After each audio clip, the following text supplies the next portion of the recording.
Shabbat Shalom from Temple Concord. This week we're reading Bechukotai, which is the last chapter and the last parsha of the book of Leviticus. And at the tail end of the Torah portion, there's this fascinating section, set of verses that really plays with an old Jewish stereotype.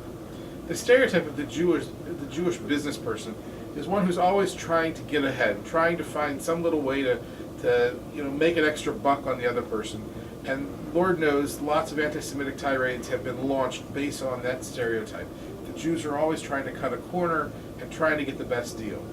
So the Torah portion talks about how every 10th animal is to be given as a tithe and to be given to the Lord. And then it says, but don't work the system. Don't make sure that your bad animal ends up being the 10th one. If the 10th one is your best or the 10th one is your worst, it's still the 10th one and it goes. Which is to say, don't try and shortchange the system.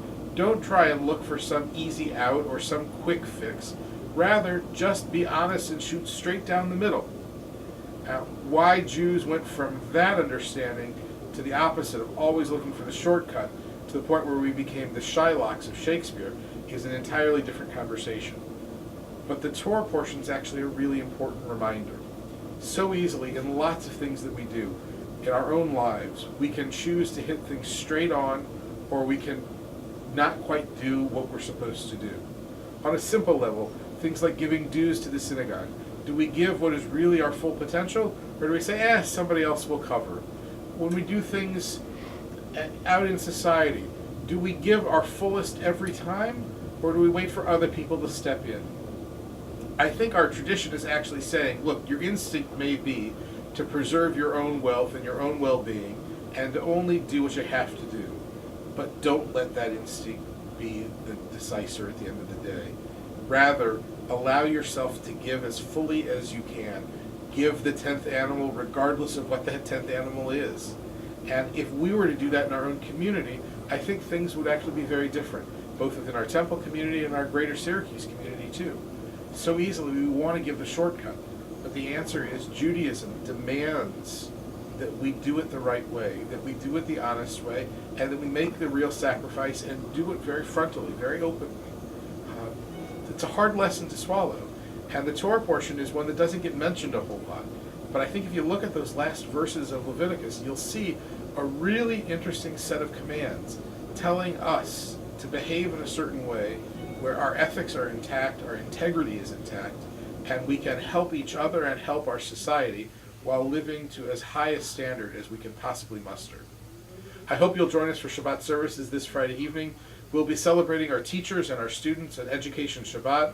Services are at 6 o'clock, followed by a potluck dinner. Our students have accomplished and learned a great deal this year. Our teachers have been fabulous, and they all deserve the celebration. I hope you'll be with us to celebrate Friday night.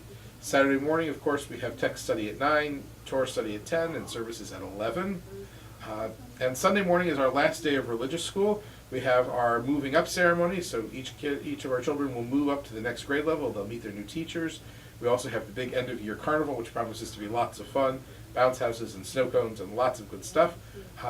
And we're beginning to feel the warmth of summer, so there's lots of things going on. For now, though, I wish you a Shabbat filled with the highest level of integrity you can reach. That means giving your all. That means shooting straight. It means not looking for a shortcut or an easy way out, or for the friend's discount, or for some little pat on the back and a wink and a nod. It means going straight down the middle the way the Torah portion says, looking for what the rule is and then following the rule. It's hard to live that way, but it's how we live lives of integrity and lives of godliness and lives of holiness. Shabbat Shalom for now. Look forward to seeing you in the temple.